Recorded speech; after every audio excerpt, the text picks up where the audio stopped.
Hey YouTube, so here with another deck profile. This time I'll be doing Spellbooks, or I like to call them skill books. It's a very different build than what you'll normally see. Again, Decklist will be down below if you guys want to watch the whole video. I think it's going to be a pretty long video. So first I'll just show you guys the deck list and we'll talk about some turn cards because it's really different than your typical Spellbook deck. Alright, so we have the 3 blue boys, self-explanatory, 1 priestess, triple Kaiku, triple Dragon, and that's off of the monster lineup. It's only 10 monsters, just like my Senja build. No more than 10, because I draw Zoo all day. And then you have the triple Pot of Duality. I'll explain why 3. 1 Book of Moon, triple secrets mandatory, 2 double secrets, double Maturity, 2 Crescents, 2 Towers, 1 Wisdom, 1 Power, 1 Fate, 1 Star Hall, and 1 Judgment. I don't know why people don't play this, it's like so good. I'm just kidding, this is actually banned. It's not in here, I'm just kidding guys. Alright, so that's all for the spells. Alright, now onto the traps. We have a triple Mirror Force, triple Fiendish Chain, same thing as Senja build, same mentality, double Deep Prison, 1 Vanities, double Mind Crush, 1 Ring, and 1 Bottomless. Alright, that's it for the main deck. We're going to do side deck now. So we have the double Veiler, double Justice, 1 Priestess, 1 Wisdom, triple MST, 1 Deep Fissure, triple double Rivalry, 1 Solid Robe, 1 Solemn Warning, and 1 Torrential. Alright, for the extra deck, I'm missing 2 cards, but I'll put it on the side. I have them, but just I'm letting the intern borrow it right now. So you have the Stardust, the Gachi, the Succubus, Pure Light, Shining Elf, Downward. So I'm missing 2 more rank 2s. It's the new rank 2, the Cavalry guy, and then that Gusu Phoenix. You need to run both. And then rank 4s, you have the Utopia Ray, just for like OTKs potential. Cowboy Castell, and you have the Draco Sack, the Prophecy, and the Big Eye. Alright, for the monsters, a really interesting monster lineup. It's only 3 blue boys and a priestess. You only run this many monsters because your mentality of the deck isn't to like Justice, Priestess, bring this guy out and win with it. The main goal now is to lock him down with Dragon. So you're playing pretty much the same mentality as back then with the Dragon Ruler format. You just play Dragon, and now they're playing 1 monster per turn game. So you're pretty much playing Protect the Dragon. That's why we run so many Mirror Forces and Deep Prison and protecting Dragon cards. So as long as this guy is on the board, you're going to end up winning the game. Because then you can outgrind them. You're going to be drawing 1 more than they are. You're going to be pot grading every turn while they're only drawing 1 card. So this guy leaving on the field, and you protect him, you should be able to win. And then triple Kaiku for the Necros. They can't banish, and like you can banish stuff. It's pretty good. It's a good 18 beater is really relevant because you play the Star Hall, and then the guys can become really buff.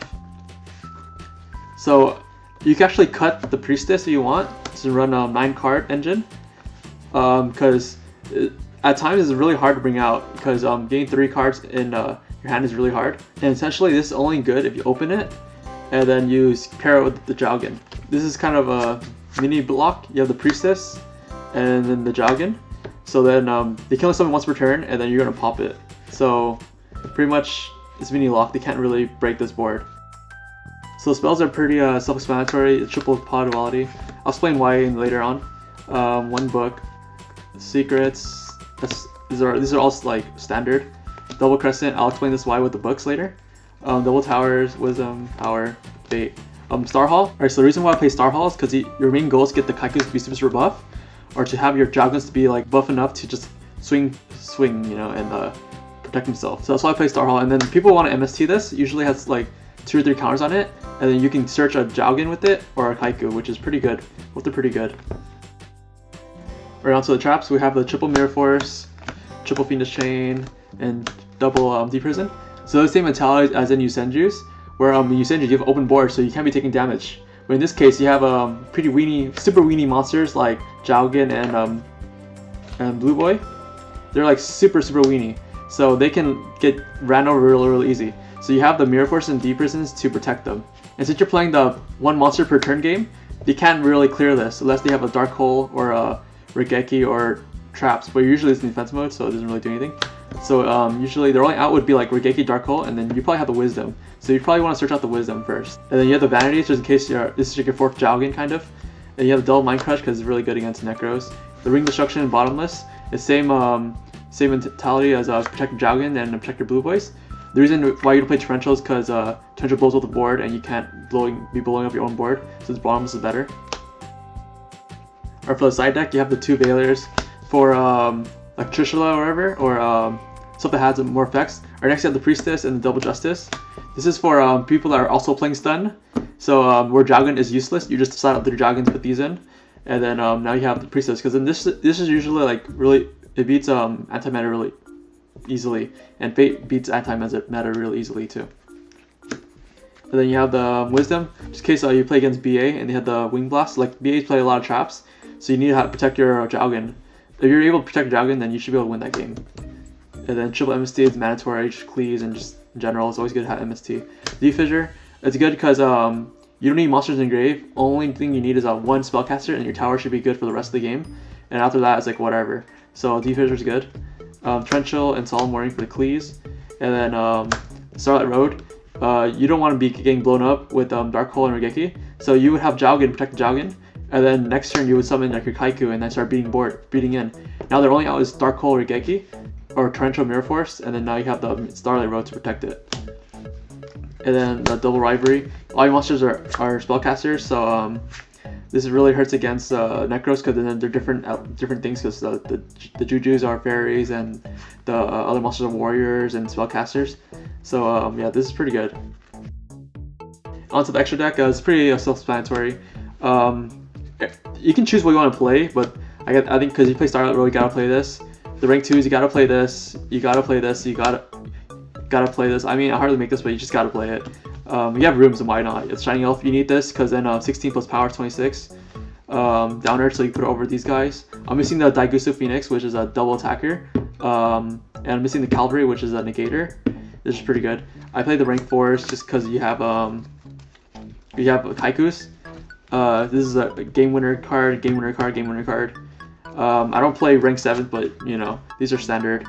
You can play whatever you want. You can play rank 3s you want since you played the Justices, but this is what I like playing. This is pretty cool play with Silky Bus. I don't know if you guys know what this does, but it's really good. Where he's able to pop a card that is lower than his attack. So what you're able to do is you can power this guy up, so it's 24, and pretty much you can pop anything. So like I popped like Moral Text and stuff like that, and then like attack per game with it. It's pretty relevant. And then Gachi, like some decks can't clear this, so it's really relevant. And I talked about this before. You got power and attack over something. So why 3 pot and double Crescent? So normal builds you usually see 3 Crescent and 2 pots, but the reason why this is 3 and 2 is because you're not trying to dig for spellbooks to set your fate up. Usually Crescent, you go Crescent to Secrets to Masters, so and then you get your fate. So you search up fate, and then you have fate for 3 now. So you have fate live, fate for 3 live.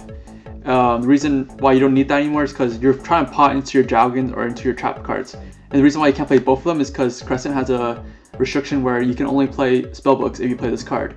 You can't play other spell cards, only Spellbooks. That's why it's 2 and 3. Also, you notice that I don't play Spellbook of Life. There's a reason behind this too. It's because I actually never liked this card. Like even with my regular build, I don't play this card. This is like a dead brick in your hand. If you open this, it's like so dead. So this card is only good if you're losing and trying to come back, and you have another spellbook in your hand already, because you need a spellbook in hand to activate this card. And that's like so many restrictions just to bring back a card. Like in this deck, actually, in particularly, you only have 1 or 2 cards you want to bring back. 1 is the Jowgen, and 2 is the Priestess. And then if you guys don't know what Jowgen does, he also has an effect where you can toss a card to blow up the field. So if you life this guy back and you toss a card, he'll blow himself up too, because he was a special summon before. So it's not really that good. One time I thought this card was good, it was when you would go second, you summon Jowgen, they have a whole special summon board, you set all your cards, and then you toss your Priestess away, and then you would life it back. But that's a 4 card combo, you know, it's pretty hard to bring out, hard to pull off. So that's pretty cool play, but it's not worth it to have a brick in your hand. So you're wondering why is this build better than normal builds? Is because the Jowgens and the 3 Kaikus. Like that's pretty much it. Like this explains everything already. Summon Jowgen, like if you go second, you summon Jowgen and then you blow up the board, you know, like you toss a card, blow up the board, and they can't bring anything back. Or you summon Kaiku and they can't banish now. So This is rarely, it's like the most anti-Necros card you can ever run. And why is this deck bad is because everything that hurts Necros hurts you too. So everyone that's maining a Mistake and Mind Crush, that also hurts you too. So yeah, it's an anti-Necros deck, but everything that hates on Necros also hates on your deck too. So yeah, it's pretty hard to play around Mistake because your only out is Priestess, and then because you don't main board MSTs. But you main board the MSTs if you think a lot of decks around your locals have anti-Necros cards.